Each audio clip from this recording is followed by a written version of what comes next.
malikot, mahaba, at madalas nilalaro-laro. Oh, malikot, nilalaro-laro na medyo matigas. Kasama pa yung matigas. Or pwede sigurong fluffy. Ganon. Ikaw, kabisyo, meron kang ganon? Meron kang ganon na alaga? Yes, yung alaga mo ba yan since birth? Kasama mo na. Charot! Widarot! Eh di, nagsimula yan sa maliit, tapos biglang lumaki. Ano ba kasi sinasabi mong alaga? Eh, isa lang naman yung naiisip kong alaga, kabisyo. At eto nga ang iyong pet na malupet. Yes, yung alaga nating mga furry friend. Today, April 11, is Pets Day or Pet Day kung tawagin nila. So, i-celebrate natin ang pagkakaroon natin ng mga alaga or mga kaibigang animal. Yes! So, ilan ang aso ninyo? Ilan pusa ninyo? Kasi kami sa bahay, 2. Well, ang dami ko nang na-share about myself sa radyo and online. But ikaw, kabisyo, na nakikinig ngayon, alam kong medyo walang pakialam sa buhay ko. Pero share ko na lang din just in case na makarelate ka o di kaya naman may kakilala kang ganito.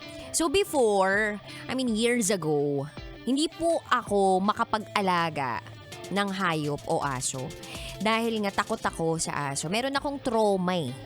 May traumatic experience ako with dogs na pinabili kami ng suka ng tita ko sa may kabilang kanto. Tapos nagpunta kami ng mga pinsan ko, batang-bata pa kami noon, di pa ako nireregla, di pa ako nagbe-baby bra, nakasando pa lang ako, ganun pa lang yung mga peg ko noon. Pumunta kami doon para bumili, inabot namin yung bayad. Tapos biglang may tumahol na lang na grupo ng aso sa amin at hinabol kami kasi tumakbo kami.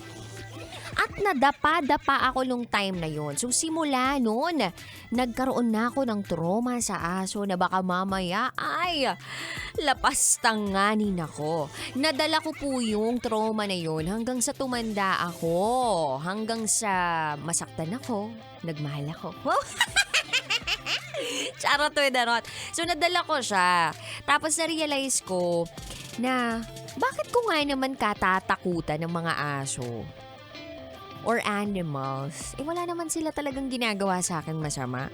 Bakit generalize ko na yung mga asong hinabol kami? Hindi kaya kami hinabol, dahil nga tumakbo kami. So akala nila nakikipaglaro kami or baka threat kami sa kanila nung time na yun. So hindi ko masyadong naisip yung ganong klaseng knowledge o di kaya naman yung ganong klaseng thought. So, ang nangyari, paunti-unti, kinonquer ko yung fear ko. So, sa una, haplos-haplos lang ako ng aso.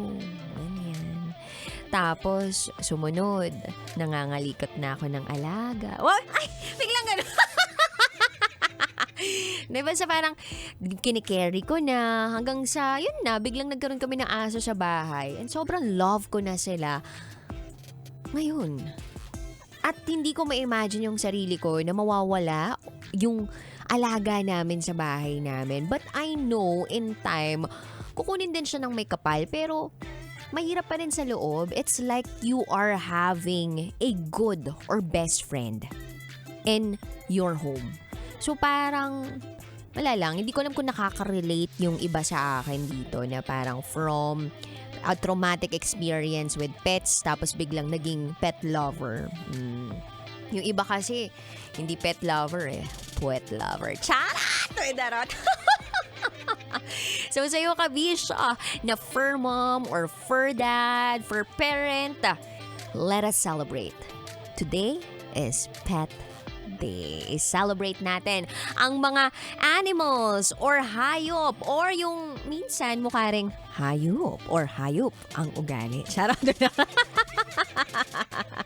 Kaya pala kayo swak ng jowa mo or partner mo kasi animal din siya. Charot! Darot!